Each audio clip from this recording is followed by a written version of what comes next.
This is your Chargers linebacker, Deion Henley, and you're tuning in with Chargers Unleashed.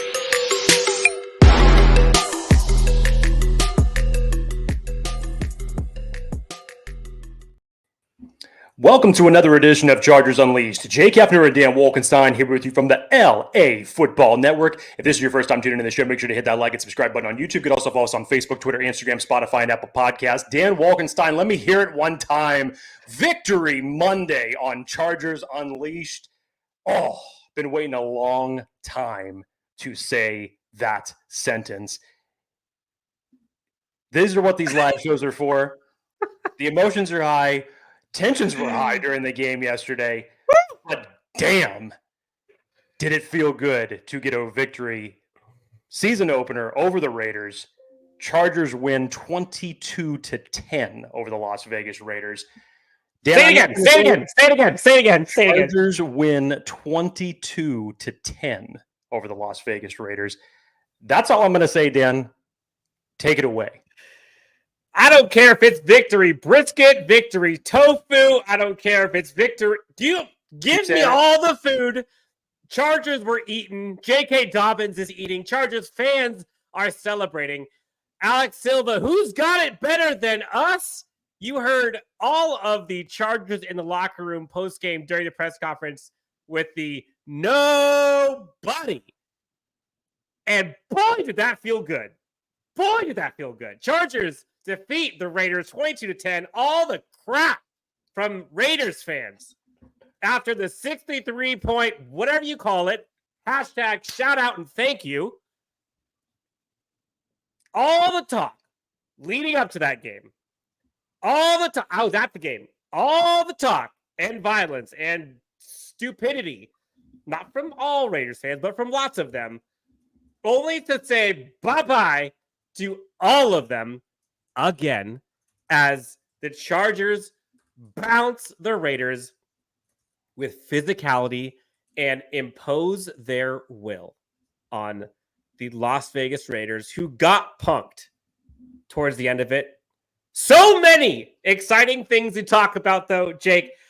How are you feeling after this? I mean, I was so jazzed in this game. I can't tell you what it feels like, Chargers fans who are at SoFi. You deserve this. And as Jim Harbaugh said, Jake, we are the lucky ones. We've been through this. We've stuck with them as they've kind of transformed. And Jake, we're here to celebrate a week one victory. How you feeling? Dan, I can't really say much more than what you just said. We were all waiting to see what's it going to look like under Jim Harbaugh. What's this defense going to look like? What's the offense going to look like? And in the first half, hey, look, we got to admit, there was a lot of question marks. Offensively. Defensively. Talk about Give me 4 quarters of that on a week-to-week basis. And probably the biggest thing, Dan, I messaged you halftime. Chargers were down 7-6. You messaged me. Hold on. You messaged me a shit ton. I had to. Not going to lie. But the biggest thing that we were waiting for was to see what were going to be the second half adjustments. We've heard from assistant coaches talking about how good Jesse Minter is in making second half adjustments. How is Jim Harbaugh and Greg Roman going to make their adjustments after getting only 4 yards rushing in the first half? How are you going to get any type of offensive rhythm going after the Raiders were essentially dominating the interior of the Chargers offensive line? What were they going to do? Then the second half came around. It looked damn good, Dan. It looked damn good. And like I tweeted out earlier today, this was some rarefied air that the Chargers ended up getting this victory on. This was the third time in 5 years that the Chargers held their opponent to 10 points and had a single player rush for over 100 yards. The other 2 times, January 1st of 2023 against the Rams, that was back in the short stint that Baker Mayfield was the quarterback during that particular game, again, towards the end of the season. So it really wasn't that big of a meaningful game at that point in time. The time prior to that, Dan, December 12th of 2019, back when Phillip Rivers was still the quarterback of the Chargers, and Austin Eckler ran for 101 in that particular game. It's not often that something that took place yesterday in that stat line has happened to the Chargers. And to get back to the philosophy of what Jim Harbaugh said he wanted to do coming in, we all expected the run game to set the tone, set the pace. We just had to wait really until the second half to really see it get going. But Dan, credit where credit is due to the Chargers. They didn't abandon the run, committed to it. The interior blocking in the second half was much better. And the defense was on fire. Oh, we're talking about it. Don't you worry. Dan, I go back to the comments that Hayden Hurst had talked about during one of his early press conferences during mandatory minicamp, when he said, because he knows what that whole Baltimore Ravens mentality was, he said, we're going to get conditioned to play 60 minutes of football, where we're going to be the ones wearing down the opposing team. As that game drug on, and especially after putting the 22 points up after the Ladd McConkey touchdown, that's what I thought about. That's what I thought about. And even Jim Harbaugh kind of alluded to it in his post-game press conference. When the Raiders decided to punt in Chargers territory on a 4th and 1, he said, and the rest of the team said, they could feel the Raiders starting to wilt a little bit. And they smelled blood in the water, and they were going after it at that point in time. And seemingly, they did. On the back of J.K. Dobbins offensively, and after a number of crucial passes made by Justin Herbert. Again, Justin Herbert didn't have to do much in this game. When was the last time that we had to say that? And it feels damn good. Boy, does it feel good. Victory Keto cinnamon buns from friend of the show, the director. How does it feel, director, huh? Chargers fans, let's hear in the chat. What was your favorite part of this Chargers victory over Las Vegas Raiders? Let's hear in the chat. Give us some of your thoughts. Jake, so much to get to. We're going to talk about some of the dominating performances that we saw from both offense and defensive sides of the ball. We'll talk about Jim Harbaugh and Jesse Minter. We'll talk about Greg Roman. Obviously was not perfect. First half was tough to watch on offense. But there were still things that were great to see on both sides. And with that, I believe Jake is needing to check out for a second. I don't know if he's not working, but I'll take the lead for a sec. Chargers fans, number 5 overall, Mr. Joe Alt, have a day. 0 pressures given up by Mr. Joe Alt. And for me, that's arguably the biggest win of all of them. So let's get to this. Let me get to some of these comments. I'm way behind. Let's see here. Number 1 in the division, says Gilbert. If you guys know, if you guys don't know, if this is your first time in a live show, hit us up in the chat. Leave a comment, topic. We'll do our best to discuss live on the show. Today, we've got some voicemails as well, which should be fun. The Chargers Unleashed hotline was alive and well, so we'll get to that here in a second. And we'll obviously get to all the takeaways and things from the game. Kyle Tucker says, Puna Ford took on 3 of their linemen and said, nah, I got to do more. Let me snag this pick. Puna Ford, have a day. Have a day. The interior defensive line for this Chargers team absolutely balled out. And when was the last time Chargers fans saw a Chargers defense bow up like that on short yardage situations? Screw the getting gashed on other plays. I'm talking 3rd and 1, 4th and 1, 2nd and 1. We're used to seeing this Chargers team get crushed. And now it's 2nd and 1, 3rd and 1. Chargers defense interior goes crazy. Puna Ford, Tito had an absolute stellar game. Morgan Fox was out there. Tyler Tart was out there. Obviously, none of this happens without the brilliance of Khalil Mack and Joey Bosa. Welcome back, Jake. Thank you, sir. But the defensive front for this Chargers team absolutely smoked expectations of this Chargers team. So, Jake, let's kind of get to the key takeaways. If you were to kind of go through the 3 biggest takeaways from this game. 30,000 foot view before we get to the nitty gritty stuff. Where would you say give me one of the three? Dan, remember all of the comments that Jim Harbaugh was talking about with the interior defensive line? How he was really talking up the likes of Scott Matlock, how he was basically saying that the interior of this defensive line was going to be underrated coming in, that he was very high on it. When we ourselves were even talking about at that point in time, like, well, you might need some more reinforcements.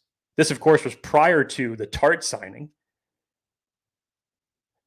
Dan, I was so impressed with what the Chargers' interior defensive line was doing to the Raiders' run game. Outside of a few runs that they allowed, I thought they were great in terms of taking that aspect out of the game, especially early. I was very impressed with some of the penetration they were getting. It was allowing Khalil Mack and Joey Bosa to get loose and do what they do. Dan, if that's something that this Chargers team is now going to start dictating defensively, to where you're getting pressure up the middle, you're getting penetration up the middle, you can take away an aspect of an opposing team's offensive game plan. These are it's weird talking about this, because this is what happens to the Chargers. The Chargers don't do this to other teams. For those who don't know Jake Hefner, and I don't blame Jake Hefner. I'm putting a spot here for a sec, Jake, because we've gone through years of seeing this team just crumble. And Kyle Tucker over here says Control-Alt-deleted Maxx Crosby. Yep. And you saw them flail at the end of the game when one Ladd McConkey iced it, and that whole fight broke out, which is so stupid, but so apropos for Raiders fans. Chargers fans are used to seeing this Chargers defense get gashed and let go of win after win after win, and have to rely on the heroics of Justin Herbert to carry them. And so when you see this Chargers offense consistently stuck in mud because of penalties or offensive lines getting dominated for a second, or they're unable to establish a run, or, Will Dissly had a tough start to this game. You tend to panic because you think that, well, defense is going to get this one out, so we're screwed. Here we go. Cool. Jesse Minter's defense, typically like a bend but don't break. This was like, F that. Not even bending. I mean, there was one busted play that I don't even think Dan Henley misses that tackle if Asante Samuel Jr. isn't there as well, missing the tackle. Other than that, this game was a blowout. Their defense absolutely balled out. And it's because largely the defensive line, we talk about Joey Bosa, Khalil Mack, both of those guys had a day.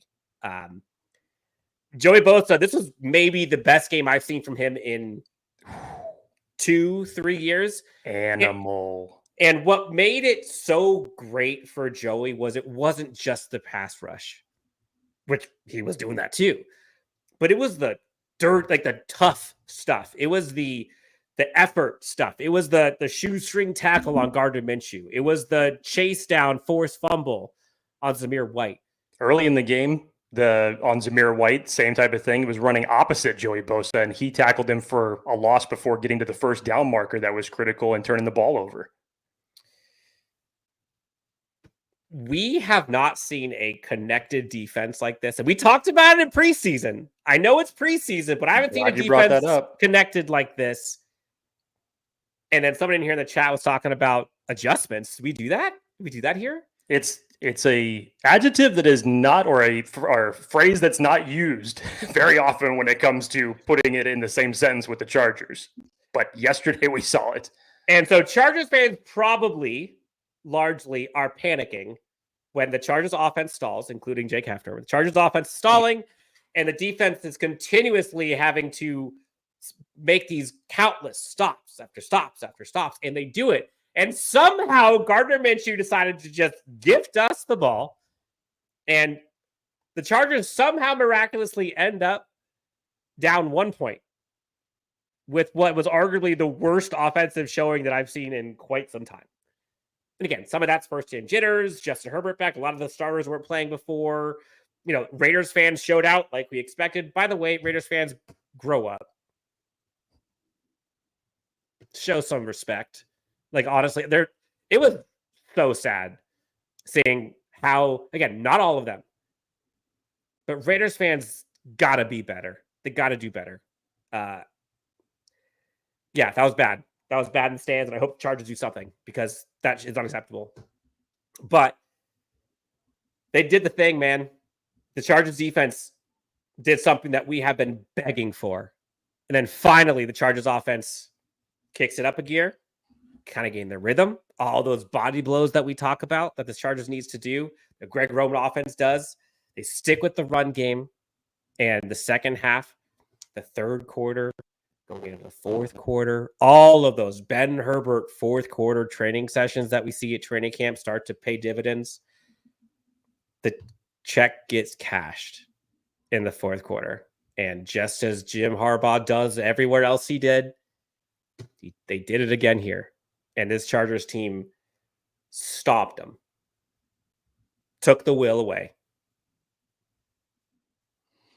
I think I'm more impressed by it, Dan, from the standpoint of it really just was a tale of two halves, especially just offensively. You go back to previous coaching regimes, maybe even all the way back to Mike McCoy. I don't think the Chargers win a game like that. No, they don't. Absolutely not. Eventually, third and fourth quarter, because we've seen the lack of adjustments that this team has made under the Brandon Staley regime. We were very used to seeing that on a week-to-week basis. Remember when we had the continuous week by week of not scoring an offensive touchdown in the third quarter, and the ticker was just running every week? Is like, when are we going to see one? When are we going to see one? This was different, Dan. This felt different. And yes, was it flawless? Hell no, not by any means. You still have a lot of adjustments that need to be made. You need to do a better job of obviously getting off to a faster start. Justin Herbert is going to get more in sync and get a rhythm. And there's going to be games where he's going to have to put it on his back, sure. But traditionally, Chargers do not win this game. No, they just don't. And to do it in a fashion in which you stay committed to your game plan. That's maybe what was most impressive to me, Dan. They had a game plan coming in. There was minor adjustments that were made offensively, which improved, which helped J.K. Dobbins spring for two of his biggest runs. Blocking on the interior was better. You stayed committed to the run, and you kept pounding, wore that defense down. And look at the result. And defensively, I mean, we can't say enough about what the defense looked like yesterday. Nope. It was tremendous. Remember the stat that came out of what Devontae Adams had done to this Chargers team in the last 4 meetings against the Chargers? Insane. Nearly 500 yards receiving. And you held him to, 5 catches for about 50 yards and 0 touchdowns? You'll take that. You will take that. If this was the first step of the message that Jim Harbaugh and Jesse Minter were wanting to show us, were talking about for so many months, I thought this was an impressive first step, especially after getting punched in the mouth in the first half offensively. You responded. That's what has been missing from this team for so long. Yeah. Kyle Tucker says, from what I hear, the crowd's actually split pretty closely this year, which is wild considering 4 years ago it was like 75 to 80% Raiders fans. No, this year that is incorrect, Kyle. I was there at the game. Many people were there. It was probably 70-30, and maybe I'm being generous. If you look at the picture here, all the empty seats are the ones that Raiders fans were occupying, and then were showing the door as they were out of there. Chargers fans, I was a little disappointed. I'm not going to lie. Too many of you sold your tickets to this game, to the opposing fans. And I understand there's a lot of hostility. I'm not bringing my wife and kid to a Raiders game. I get it. Find a Chargers fan or go to the game. For games like this, for statement wins like this, for Jim Harbaugh and company to make a standout performance like this, we got to be better. And I know the team has broken a lot of people, so it's going to take time. I get it. But yeah, the Raiders fans showed out, which I expected. But again, I've been to Raiders games ever since they were at SoFi. So just putting it out there, I'll be honest. Defense, though, Jake, talk about connected. I thought Asante Samuel Jr. balled out. I know he had a missed tackle, but that doesn't tell the story. I thought he was very aggressive. He was not afraid to tackle.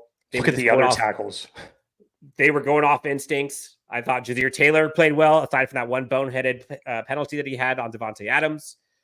The defensive line, Joey Bosa, Khalil Mack. Khalil Mack is a man amongst boys. What he does to Colton Miller is just unfair. The interior defensive line, stout. And again, I talk about defense carrying the team. Jake, listen to some of these drives that the Chargers defense was giving up to the Raiders while the Chargers offense was kind of getting its footing. To start the game, 3 plays, 9 yards, punt. 4 plays, 8 yards, turnover on downs on a 4th down. The next one was that touchdown on the fluke, missed tackle. After that, 3 plays, 8 yards. Next one, 7 plays, 19 yards, punt. Next one, 4 plays, 8 yards, fumble. Next one, 1 play, 4 yards. Next one, 3 plays, punt. Next one, 3 plays, 23 yards, punt. Next one, missed field goal. Next one, field goal. Next one, 3 plays, punt. Next one, interception, end of game. That was it. Good. And last thing I'll say on the defense for a bit here, Jake, is those adjustments felt good. Yeah, those adjustments felt good. And Jesse Minter is a forking maniac. I love it. I love it. Anything else on the defense before we get to our first voicemail? Sure, Dan. Yeah, you go back to the tackling. I thought the tackling was there. You know, again, you mentioned Asante Samuel Jr. They were trying to pick on him. Obviously, you go to your best pass catching weapon in Devontae Adams.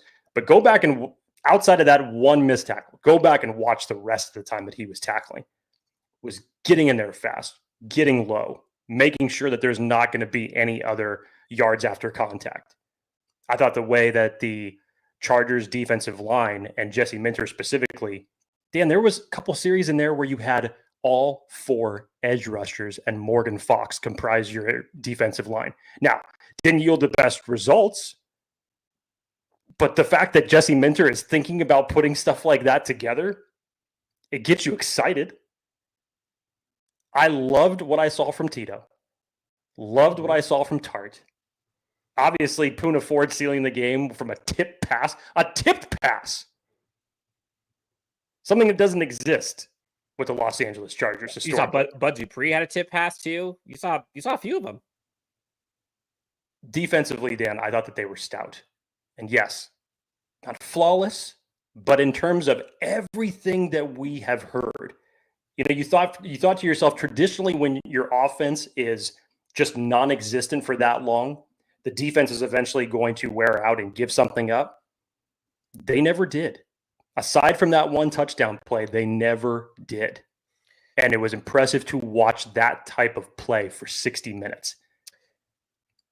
It was something to behold, and we haven't seen this in a long time. And James, friend of the show, yep, it has been. Now, charging is 4 quarters of bone bruising punishment. Opposing teams are going to feel this Chargers team.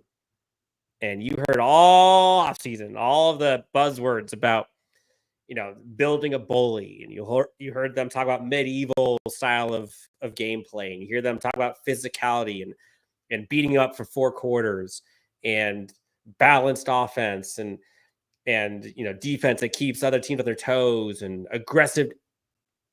They tell you who they are. They are unapologetically honest about it.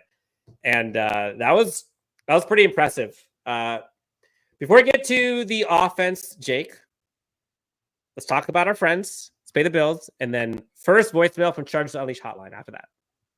Well, Dan, I thought you'd never ask about our friends over at BetOnline, but I want to remind everybody that BetOnline is the world's most trusted betting platform and #1 source for everything for online sports betting.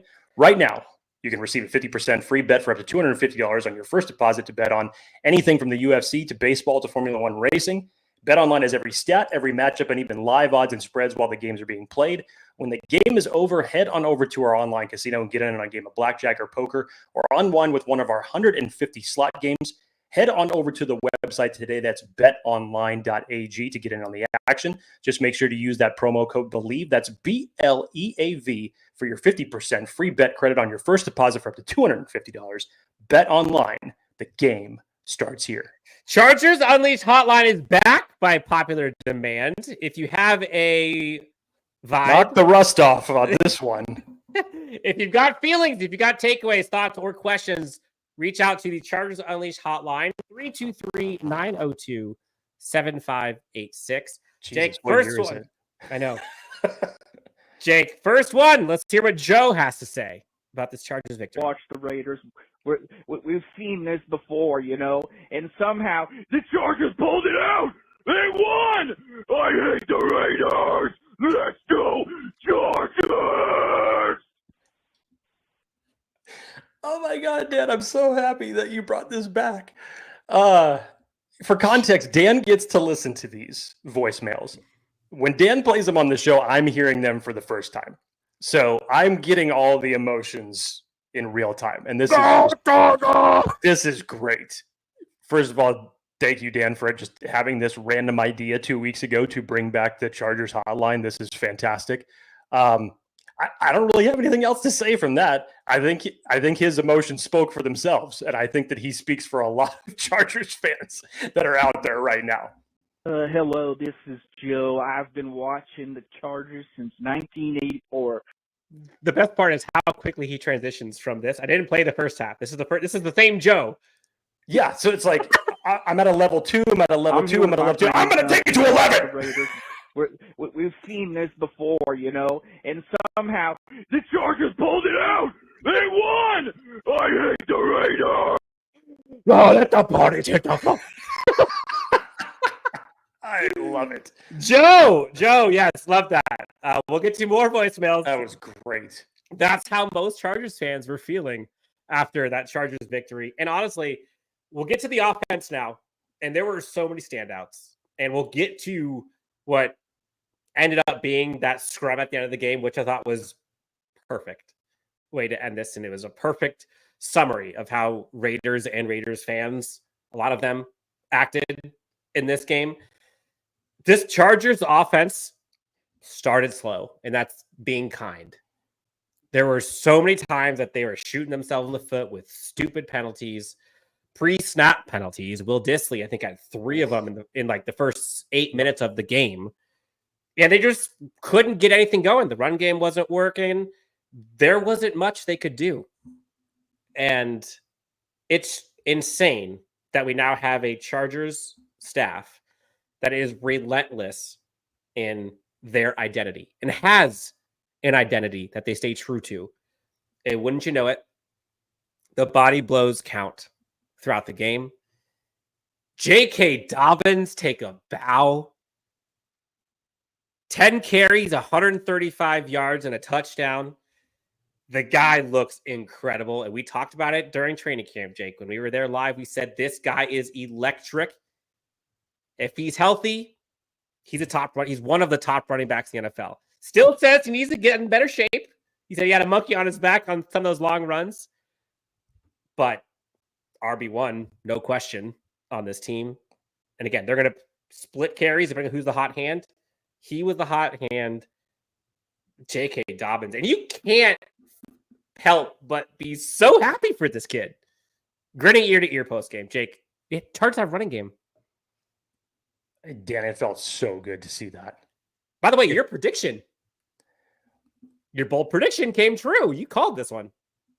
I did have J.K. Dobbins rushing over 100 yards in this game for my bold prediction, yes. It felt even better to witness it, though. It felt even better to hear that interview with him after the game was over, because he has been on such an emotional and physical roller coaster over the past 2 years and having to deal with the injuries. Dan, I was telling you in that bold prediction, he is so eager to put those injury questions about him to bed. And yes, I did like how he joked about it in the post game where he was saying, he's like, I really wanted to finish those touchdown runs and get into the end zone. It's like, I need to just get myself in a little bit better in condition. He's like, I'm going to get there. I promise. But Dan, he's the guy between the 20s that's going to get you those type of explosive plays. You saw his patience behind the line, finding the opening that was finally there from the offensive line, blocking better. And the burst that he's got through the early part of the run, I know from just the standpoint of people eventually catching up to him, but he's got that burst and explosiveness to where he can create big plays like this. This is what he did when he was with the Baltimore Ravens. This is what he did when he was at Ohio State. And how poetic from the standpoint of Jim Harbaugh, considering that one of the best games that J.K. Dobbins had against him in college, that now Jim Harbaugh has J.K. Dobbins at his disposal to run the football. It was so good to see this, to see him get a game ball in the locker room after the fact, and just to see him give credit to the offensive line. Dan, you talked about it. He was one of the ones that actually mentioned the word connectiveness, which is why I'm glad that you brought it up again. That message is being sent offensively, defensively, and it will yield results. Mike Lombardi said it. It's not about the Chargers having the most talented team anymore, because for years people would say on paper, the Chargers are the most talented team in football. They're one of the most talented teams. Mike Lombardi says it's not about who has the most talented team anymore when it comes to Jim Harbaugh. It's about the most connected team. Jake, we saw it. We were talking about it all offseason. I was so hyped up for this. I was dreaming about the moment. And I didn't know if it was going to happen because, Justin really isn't this type of guy usually, or he hasn't been historically, but they have completely transformed Justin Herbert in one offseason. More vocal leader. He was doing vocal pregame speeches prior to the team starting. That was as emotional as I've seen him pregame. I think Derwin did it right before the game started, but you saw the check of the pads, the punch into the pads by Jim Harbaugh, what you saw at J.J. McCarthy, and you saw Colin Kaepernick and Alex Smith and everybody else. They did it. And man, I was the Wolverine just sitting there watching in bed watching that. That's the meme. That was me watching that. And look, the Jim Harbaugh era came through and it started quickly. And this game, in a lot of aspects, Jake, reminded me of back in April when the draft was happening. And everybody was talking about, myself included, a lot of people were talking about what they're going to do with number 5 overall, which we'll get to Joe Alt here in a second.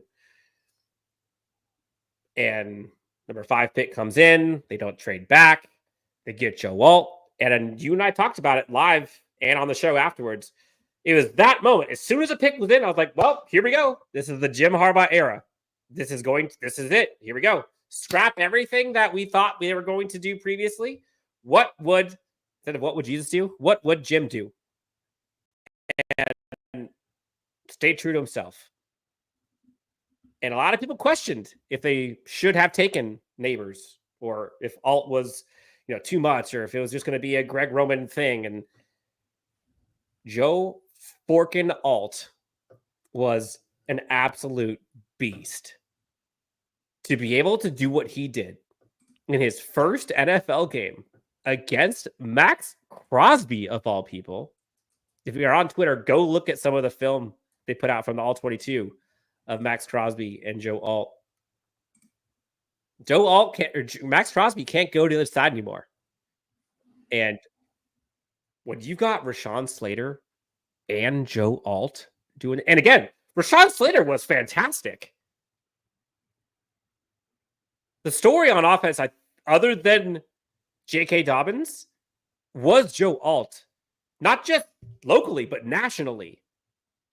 Joe Alt was absolute nails to where Maxx Crosby, 0 pressures against him. That is the biggest win. That is the biggest debut performance of an offensive lineman you could possibly have. The Jim Harbaugh era is alive and well, and it took them less than 1 game in the NFL to make the opponent wilt. And this is year 1, and I understand it's just Gardner Minshew, and I understand it's us, the Raiders. You said earlier, Jake, the Chargers lose this game previously. No doubt about it. That's why you and so many fans were freaking out at halftime when they couldn't. Actually, it was before halftime. When it was 7-3, everybody was just waiting for the shoe to drop. It's different. Jesse Minter, take a bow on defense. We talked about that before. Joe Alt, number 5 overall. Have yourself a day. Dan, we've heard about the transitions from offensive tackles coming into the league. And eventually, if there comes a time where they need to switch positions, that it's not always a guarantee that you're going to get the same type of production out of them on one side as opposed to the other. Not only did Joe Alt switch from being a left tackle to a right tackle, but as you mentioned, he's going up against one of the premier pass rushers in the league in Maxx Crosby. I think he's the best. Now, it's him or Watt. It's him or Watt. I will give credit to where credit's due. I thought Patrick Graham and the interior defense of the Raiders had themselves a game. Yeah. They were creating penetration. They were going for the weak spot on the Chargers offensive line. And it worked. Through Zion Johnson, through Trey Pipkins, through Bradley Bozeman, and they got pressure through there. But I also think that maybe some of having Maxx Crosby come inside on stunts was not all by design, but more from necessity, because there was no pressure to be had on the outsides of either one of the tackles. Dan, the most impressive clip of Joe Alt in pass protection yesterday where he's literally at the same time simultaneously just one-handing the defender and watching the outside over without looking. How tall is Joe Alt again? 6'8". It's pretty damn good. Nick says, babyface beast. It's pretty damn good. That was a huge litmus test for a guy coming straight out of college that is changing positions to the opposite side of the line. That's not normal. And let's call it what it is in a semi-hostile environment. Joe Alt passed the test. Joe Alt passed the test. That was, and again, like there was a lot going on in that first half. And again, I give the Raiders defense credit. They were all over. They were hair on fire. And the Chargers weren't helping themselves with all the pre-snap motion, or pre-snap penalty, excuse me. Like I said, probably 70, 80, 20, 70, 30 Raiders fans. That place was loud when the Chargers were on offense. But Chargers should have expected that. And I'm pretty sure they did. They just had pregame jitters. And you saw Maxx Crosby, saw defensive line kind of keep putting up the crowd. Like I was there. It affected this game early on. And that's what happens when you let a team start off, especially the away team that has the crowd advantage. But the Chargers were able to kind of punch back. And for as poor as that Chargers offensive line, or just offensive front in general, looked in the first half, again, you keep depositing coins, and you're leaning on them. Kyle Tucker says, how weird is it that the all-pro tackle might be the second best on the team? Between Rashawn Slater and Joe Alt, one of them is going to have to be the second one. I don't know. But yeah, it is weird. It is weird. Goomba says, Little Maxie got shut out by a rookie. What was the stat? It was last since 2022 that he hasn't been shut out of pressures, Maxx Crosby? You mean in terms of matching up against tackles? Yes. I didn't actually see the stat, so this is news to me. I believe it wasn't since 2022. So it's like a season and a half that he has not done this. And again, this is against a rookie. Pretty damn good. Now, again, is it week one? Is it maybe overreaction Monday on Joe Alt? No, it's against Maxx Crosby. I was about to say that, but thanks for answering the question. Look, there's going to be plenty of other tests that Joe Alt has throughout the rest of the season. Yes, this is week one, but if that's any indication of what's to come from Joe Alt for the remainder of this year, that's just such a good start. And to now build confidence for Justin Herbert to know that on the side where it would be Maxx Crosby just eating dinner and leftovers on a residual basis throughout the previous Chargers games, to where he always has to think about, do I have to step up in the pocket? Do I have to get through here to run, to evade the pressure? He didn't have to worry about that from that position yesterday. No. You already knew what you had on your left side, but to have the right side locked up, it was very impressive. It was. Trey Pipkins, I thought, played pretty good too. And again, you saw that run game start to express itself toward the end of the game. We talked about J.K. Dobbins already, but some of the holes that he was able to get in and out of, like, that's not normally seen with this Chargers team. And the consistency and the persistence of Greg Roman and company to keep at it, not give up on it, and just start slinging it when it wasn't working, which at times I wish they did. And I'm glad they didn't, because look what happened. That was something to behold. And I'm not used to seeing that. KJ says, I'd rather be a boring team who wins rather than an exciting team who loses. Bingo. 10 points allowed. Hey, Baltimore Ravens in 2000 used to win games like that all the time. And look what that got him. You probably won't see a offensive performance that poor the rest of the season. And Jim Harbaugh talked about between week 1 and 2, that's when usually teams have the opportunity to have the biggest improvement week over week. And it sounds like he's kind of expecting that. Second pick by the Chargers in the 2024 NFL Draft, Ladd McConkey.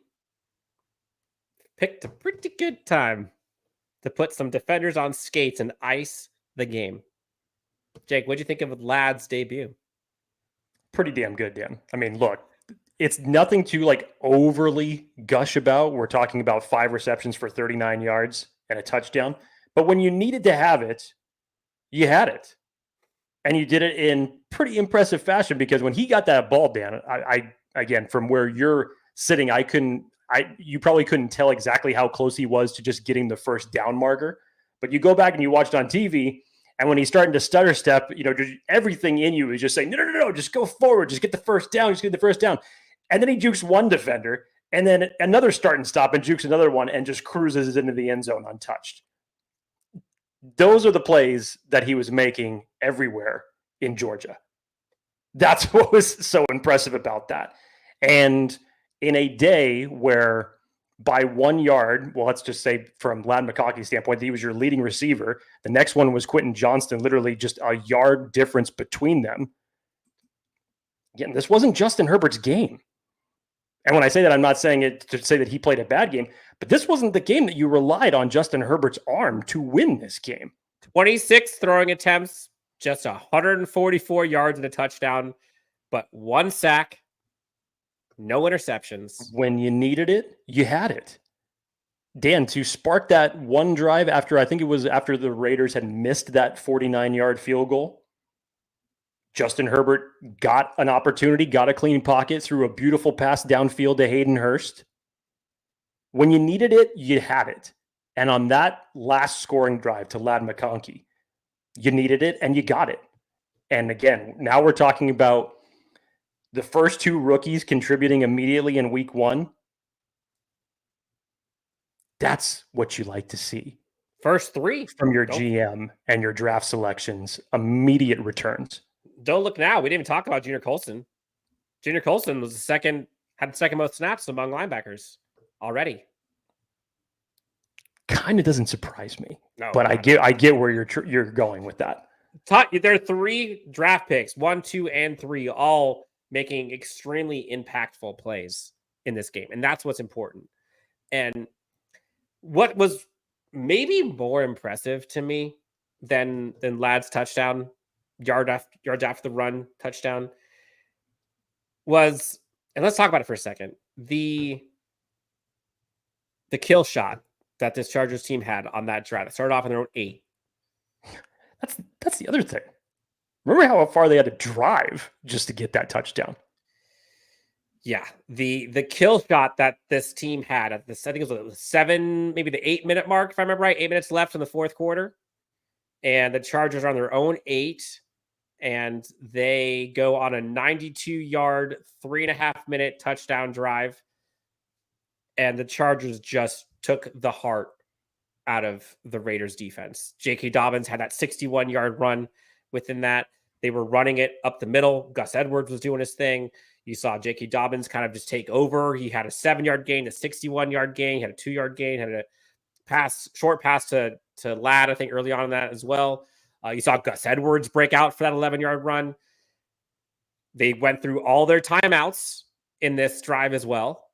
So they take up 3.5 minutes at the end of the game, chew through all 3 of the Raiders' timeouts, cap it off with the touchdown throw to Ladd McConkey to make it a 2-score game. Again, 2 scores with, I think it was like 3.5 minutes left in the game. And the Raiders defense crumbled, and you start to see panic, and tempers flared, and talk about just chump stuff from the Raiders defense throughout the game, honestly. And that just sucked. Like you see great players with great talent and just do stupid stuff. Go watch what Christian Wilkins did throughout the game. Look at the cheap shot he took on Rashawn Slater. I have it on Twitter if you want to go see it. You see what he did in that scrum. And so when I talk about what was more impressive for me, Ladd McConkey, was not the touchdown catch and run and all that jazz, but he is not afraid to get his nose dirty. And seeing him defend Josh Palmer, seeing Quentin defend this team, seeing Jim Harbaugh run out there along with the rest of the crew to kind of get this team back on the sidelines, seeing everyone go fist to fist, not literally, but bringing the fight to them and not just backing down. You saw Maxx Crosby like pull Quentin Johnston's hair. Like, who does that? Not a good look by this Raiders. Again, I'm not surprised, but not a good look. But I loved how Ladd and the offense took the heart from this Raiders team, and they flailed. Again, move. And then next possession, Poona Ford gets the interception. That's a wrap. Everyone's waving bye-bye. But the offense finding momentum was huge. Josh Palmer had a huge catch on the sidelines. I thought Quentin actually looked pretty good. What do you think of Quentin? Dan, first of all, I know everybody's highlighting 2 passes to Quentin specifically. First of all, there was one pass early in the game on the sidelines. He's in one-on-one defense. It's actually a great play by the defender because Quentin had it. Even if he comes down with that, he's coming down out of bounds because the defender was pushing him out. Mm-hmm. Then there was the other one where Herbert led him a little bit too far. It was just out of his reach. Was it a catchable ball? Yeah, I think he could have caught that.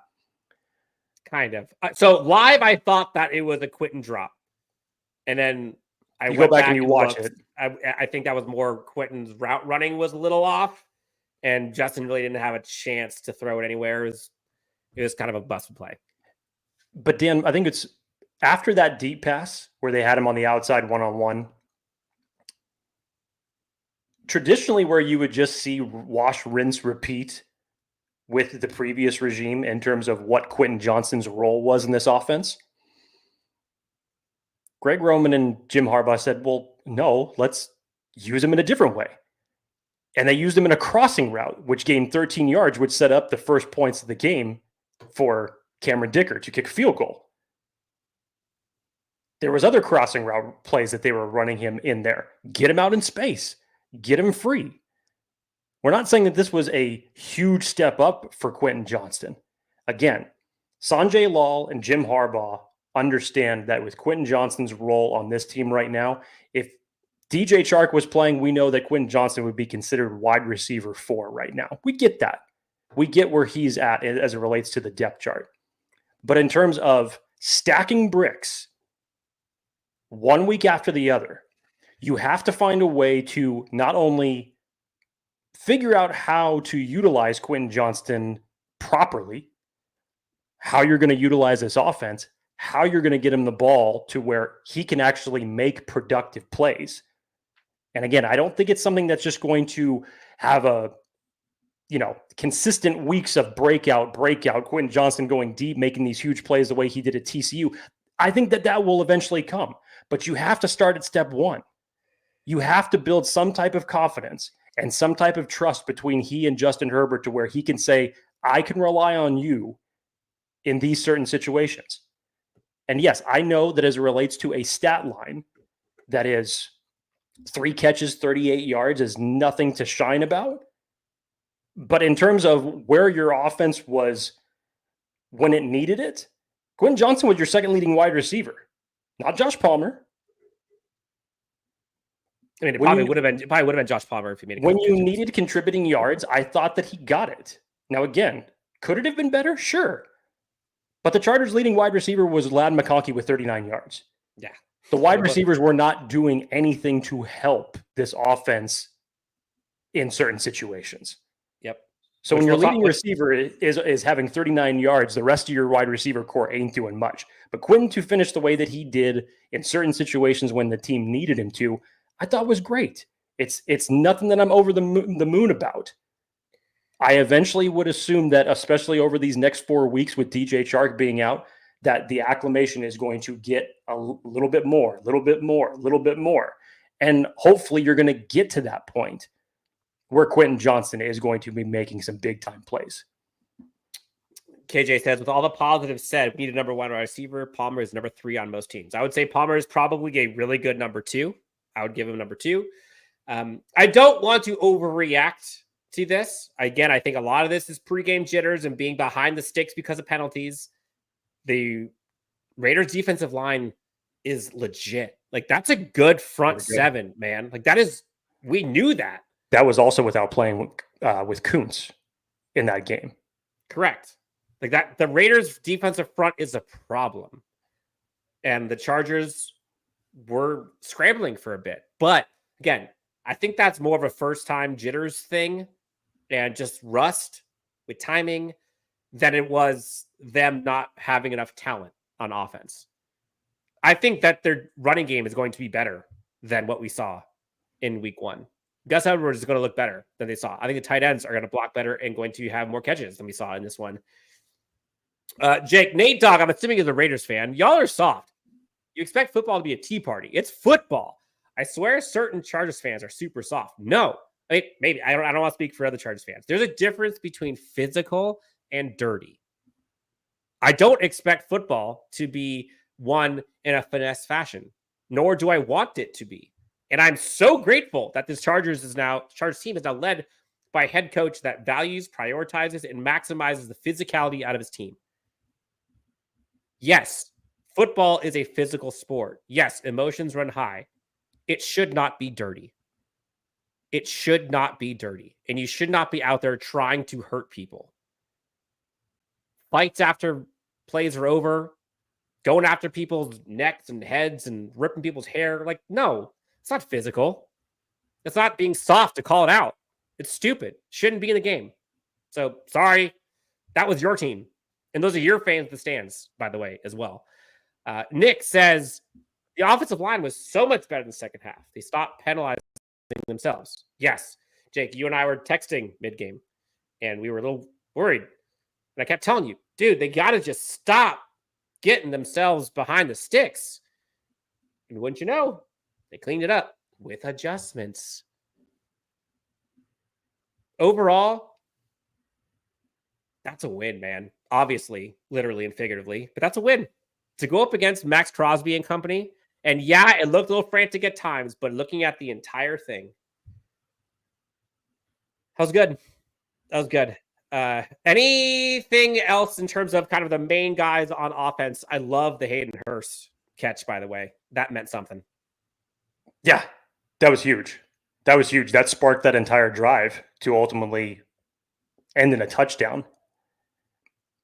Again, Dan, you look at the rest of the weapons outside of J.K. Dobbins. These are the things that you would expect over the next several weeks are going to be improved. I think we're all realists here. When it comes to the Kansas City game, Justin Herbert cannot have a similar stat line the way that he had yesterday. You know that there's going to be more put on his plate to win that game, and there's going to be more that's going to be put on the plate of the receivers and the tight ends to go out and win their matches defensively, get open, and make productive plays. I would love to be able to sit back here and say, you could just sit back, let your defense do what they did yesterday, and let your run game do what it needs to do, that's just not reality in the NFL. This team hasn't been together that long to be able to say, we can do this every single week. I know that Greg Roman wants to do it every single week. But when you go up against the Steelers in a couple weeks, that's going to be a different brand of football. When you go up against the Chiefs in a few weeks, there's going to have to be a different game plan that you're going to have to deal. Chargers typically shrink in those types of football games. There's your next litmus test of what you're looking for. Yeah. So I would say before week 4, there's somebody in the chat saying week 4 is going to be when it's really a test. I disagree. That was a test week 1. It was definitely a test. It was a great start. It was a great start. Now you just have to build upon it. I like what Joey Bosa said after the game, by the way. I've started off plenty of seasons 1-0. Getting to 2-0 feels better. And that's what it's about. I know everybody has their games in their minds that they circle and they're prepared for. Trust me, you can bet your ass that the players have those games circled as well. But in terms of handling your business on a week in and week out basis and stacking this, I think in the bigger picture, it is more than just about getting wins and losses. It's about how are the Chargers coming together, the connectivity. How are they playing? How are they winning? I mean, yes, it's like a win's a win. You don't give a damn. I understand it. But at the end of the day, are you going to see this team win in a different fashion than we traditionally have had to watching Justin Herbert every single week over the past 3.5 years? Mm-hmm. It just felt good to have him for a change, give the ball to somebody else, and for a certain period of time, just hit cruise control. It changed the pace of the game. Defense didn't let up either, by the way, which was great to see. Shout out to Steven for the $1.99 donation. Says JK 61-yard run was awesome. You know, and you heard it from him post-game. He wanted to finish that. And he was like, oh, boy, how heavy. Might need to go work on some stamina, which I think he's going to. Shout out to Nestor as well for the $1.99. Jake, let's get to a voicemail here. But real quick, Athir is here. Dan, let's go back to July. This is all caps, by the way, for those listening. I told you this defense can win the AFC West. When you going to listen to me, my bro? There's a difference between beating the Raiders week 1 and beating the Chiefs in the AFC West and for the AFC West. Like, that's different. But Athir, go ahead. Talk that talk right now. They want to know. So Brad says Dan looks baked. Do I look baked? Do I look baked? I'm just excited. Imagine if I was sad. Good Lord. Maybe tired? That may have been one of the best, like, just out of left field comments ever. And the fact that just the way you delivered that comment, Dan, was spectacular. Dan looks big. Dan looks big. Shit. All right, let's get to the next voicemail here. Let's listen to G Money in Connecticut, Jake. Hey, Dan and Jake, what's going on? It's G Money. This is Gerald Garrow from Windsor, Connecticut. What up, Gerald? G Money, Jake. G Money. What are you? Are you J Money? I am definitely not. J Unit.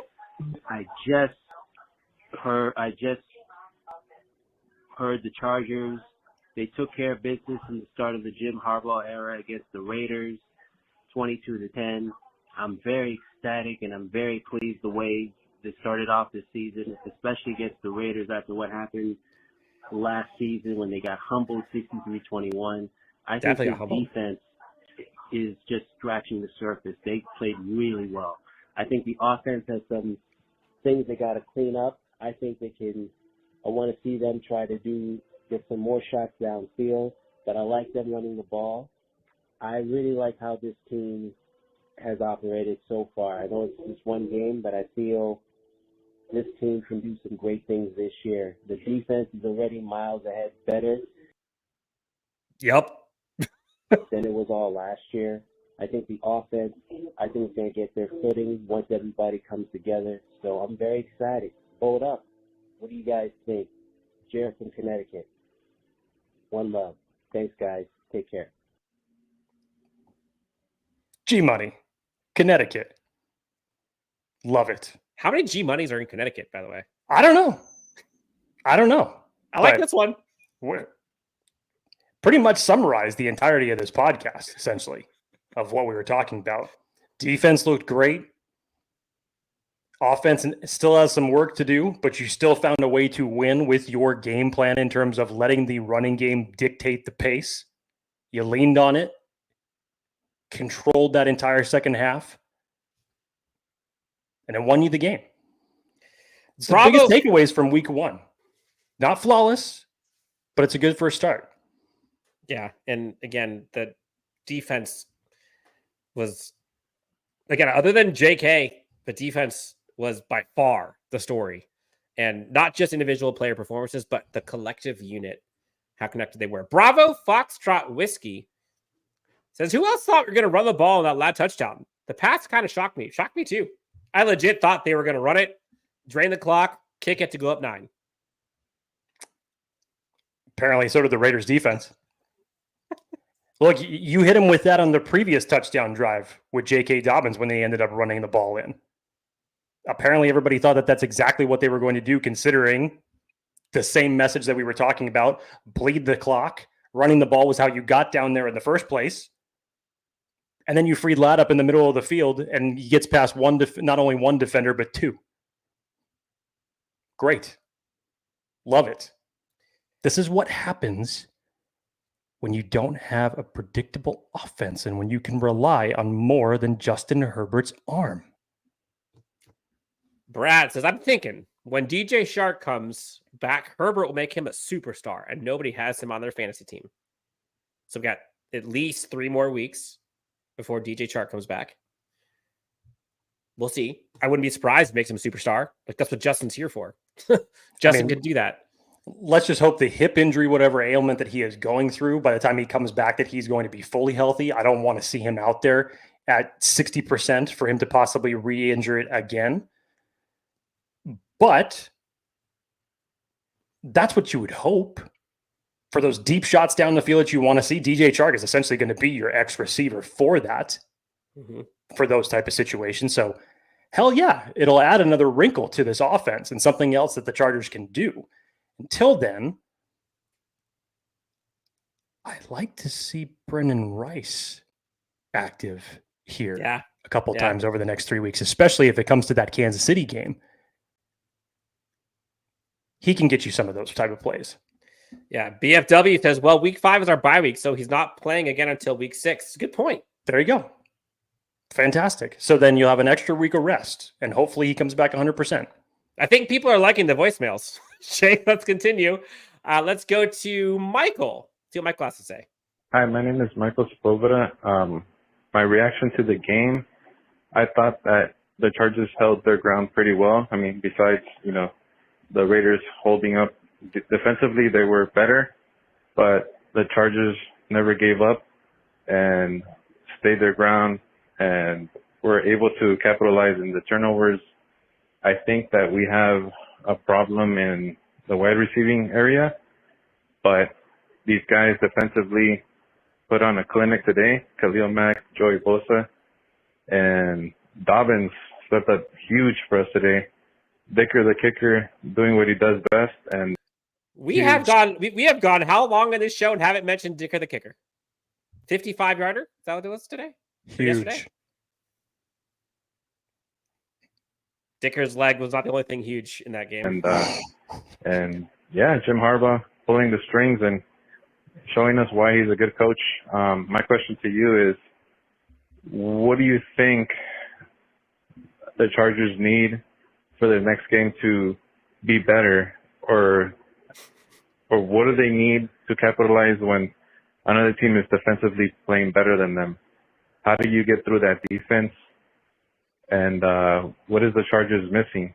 And is Herbert going to have a good year this year, or got a lot of questions?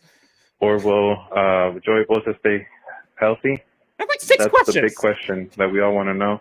Hopefully that's more than one question. That's more than one question. I want to say there's more. That the boys put on a show today, and that they held their ground. And they played a good game and bolt up. Woo! Yes, bolt up. Bolt up. Yeah, I felt good, honestly. Okay, so let me get back to question 1. We'll try to go through all of them in that voicemail. Can you remember those? Okay. Yes. Okay, so the first question was, what do the Chargers need to do to, if I remember correctly, Beat the Panthers. well, next week. But essentially, what do they need to do when an opposing defense is playing better than them? How do they you already kind of saw it. You just saw it. It was that rare phrase that we haven't talked about in years, making adjustments. Keep going. Making adjustments. They did it offensively. They tweaked things. It doesn't have to be a huge overhaul of your offense because you still stuck to the message of this offense and what your head coach wants to do in running the ball. But your blocking was improved. You had your wide receivers step up and get separation a lot better in the second half than you saw in the first half. And again, when you have a defense that can get you the ball back and give you more opportunities, this is what Justin Herbert, it's a rarity for Justin Herbert to have, Dan.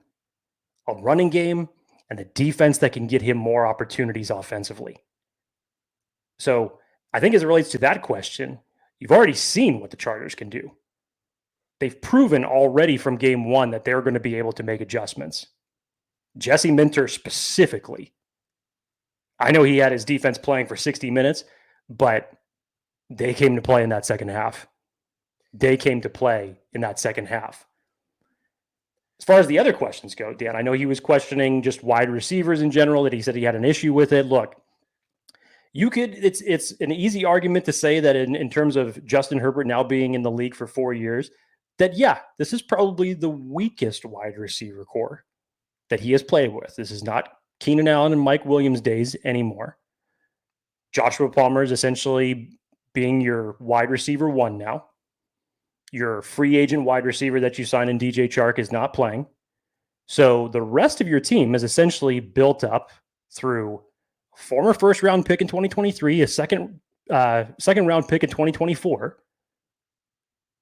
Actually, sorry, 2 wide receivers that were second and a 6th round pick in 2024.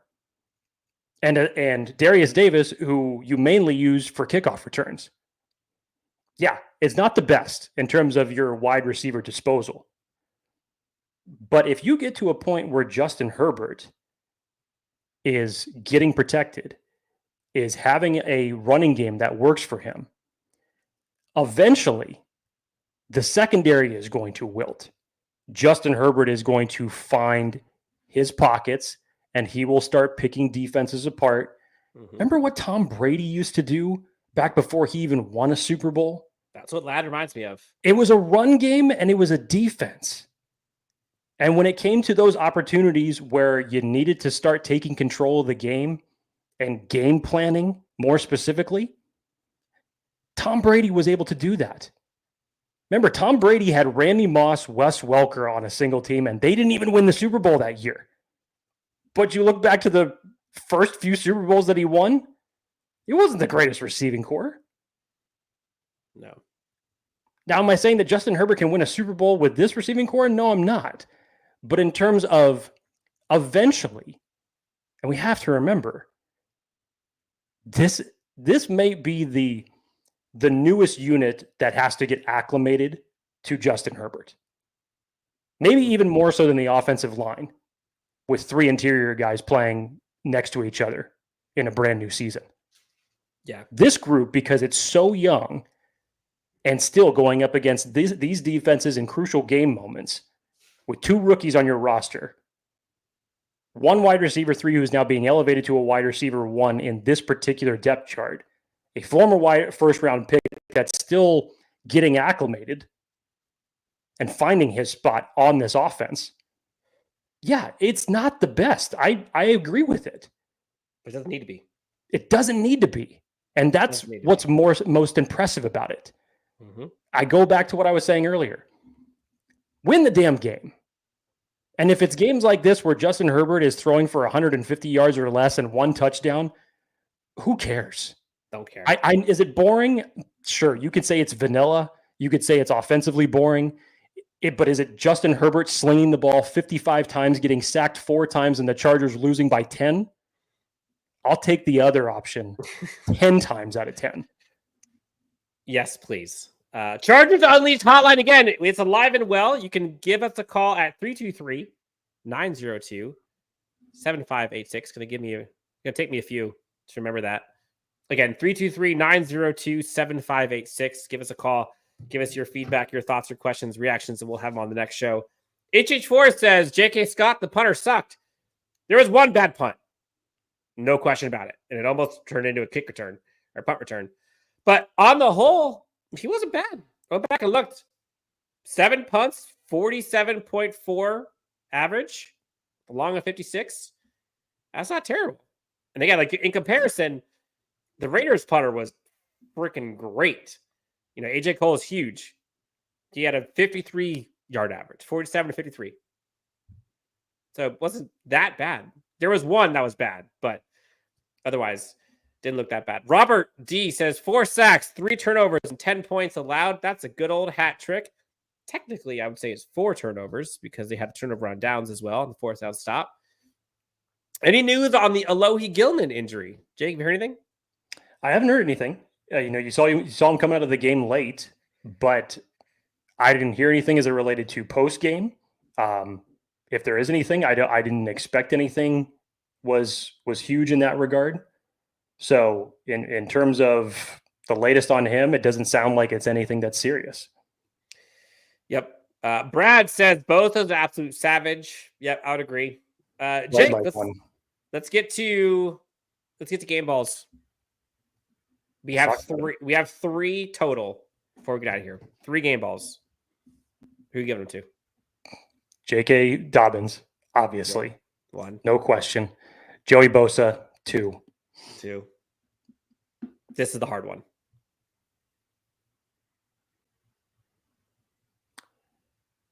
Jesse Minter, 3. That's a variable. See, I'm with you on the first 2 for sure. And I might go Khalil Mack because he wrecked him and Joey Bosa combined wreck shop. There's so many. They could split a game ball for all I care. Couldn't have I don't care. Yeah. Yeah. Jesse Minter, I kind of want to take the easy route and just say Jim Harbaugh, because without Jim Harbaugh, Jesse Minter's not here. Without Jim Harbaugh, Joe Hortiz is not here. Without Jim none of this is happening. Sure. And so you saw Dean Spanos give the game ball to Jim Harbaugh for good freaking reason. And that's what I love about a game like this, Jake, is when you think about the game balls, and you're seeing a bunch of people in the chat here giving all these names. Khalil Mack, definitely. People are saying Joe Alt should get a game ball. Absolutely. Joe Alt was great. Cameron Dicker, fantastic. You saw the interior defensive line as a whole, awesome. J.K. Dobbins, obviously. There's so many guys that stood out, that played fantastic. That's what you like to see.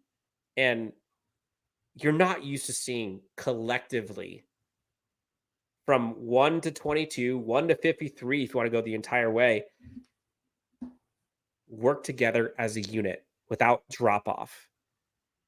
That was huge. That's why I give Minter the credit, Dan, because as much as we had talked about Jesse Minter coming in, as much as we had talked about when we went out to training camp and what we were witnessing, as much as we were hearing about, especially those practices when Justin Herbert was not out there, of the defense, just in general as it relates to training camp, if you were to weigh who won the day between offense, defense won a majority of the time. Oof. And then you get to see a little bit of it in preseason. And you're just thinking to yourself, is this just preseason? Is this just the defense going up against familiar faces in offense and practice? Is this real life? We actually saw it in real time, Dan, and we saw it for 60 minutes. You saw 60 minutes of competitive and smash mouth defensive football and adjustments by your defensive coordinator down the entire way. I know it's just week 1, but my God, that was not a mirage, what we saw in August and July. No. That John, was great. John Smith, Puna Ford tied for the league with interceptions. Jake, huge. Yes. Big man hungry. Yes. Football. Big man hungry. Tree trunk Puna Ford. A man by all estimations, just in terms of his height, should not be able to be a productive defensive lineman. But my God, when it comes to that phrase, the low man wins every time, that is Puna Ford. Hell yes. Papa Daddy, let's go Chargers. I'm still screaming. I'm so hyped. You should be. I didn't sleep great last night. I was amped. After that. And for good reason. That was impressive. Division rival, they always say, counts as 2. Week 1 after the disastrous 2023 season, after the 63-21 game, starting off at home. By the way, I'm driving home from the game, Jake, and there's like thunder, lightning, and rain. And I'm like, oh, reminds me of the Raiders game a couple years ago in prime time.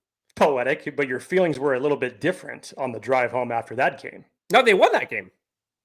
This was 2 years. I think it was 2 years ago. Oh, sorry. It was the one on prime time, not last year. That felt good. Robert says, Alt has the potential to possibly make the Pro Bowl. Imagine both him and Slater making it this season. Will be something special for the both of those big guys. That'd be awesome.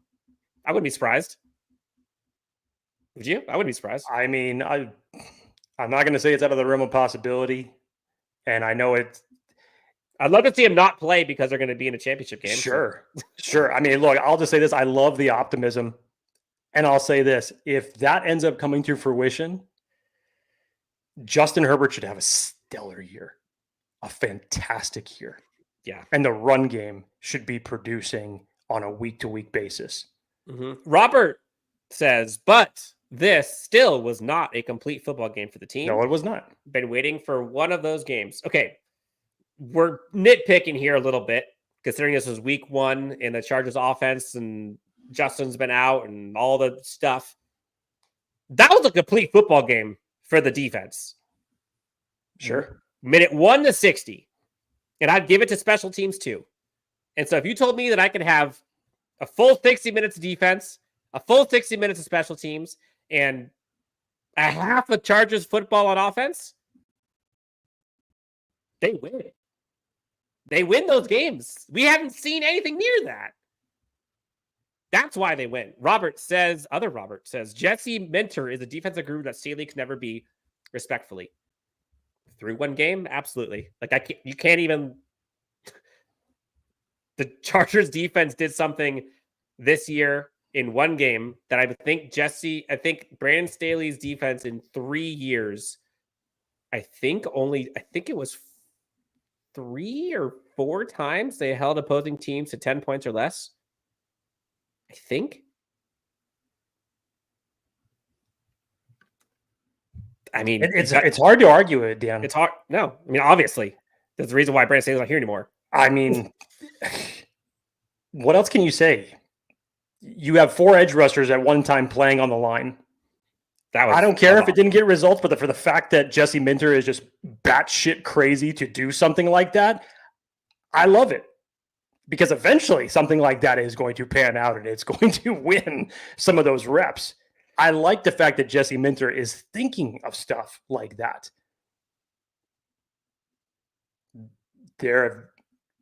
We've talked about it multiple times on this show. Jesse Minter has been called by his peers, especially the ones in Michigan, as the most adaptive coach they have ever played with. And we're talking about veteran coaches saying this. I know it's 1 week, but we had seen all these tea leaves in the preseason, in practice. We were just kind of in our own reservations like, well, is this just practice? Is this just preseason? No, it wasn't. Nope. If maybe Rex Ryan said it best this morning, Dan, on Get Up, when he said they were recapping the Chargers and Raiders game. And they're saying, it was great for Jim Harbaugh. And He's like, and they finally have a defense now. It's not some, Division III former quarterback. Brandon Staley catching strays. Yes. Yeah. Nick says, shout out to our GM, Joe Hortiz, Chef Joe Hortiz, already on the waiver wire again, looking up free agents. You saw Matt Hankins release, and they brought in, who was the corner they brought in? I cannot pronounce his name properly, so I won't attempt to. Okay, but they brought in a new corner. Churn the bottom of the roster. Yes, keep churning. Churn it like butter. Churn it like butter. Great game overall, says Bootlegger, but do we need to be worried about the interior offensive line? Again, you went up against arguably the best interior defensive lineman in the NFL.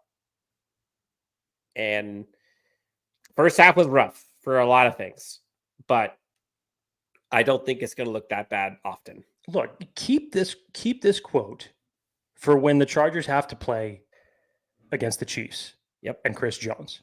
Because let's just be real about it. You're going to be saying the same thing in just a few short weeks.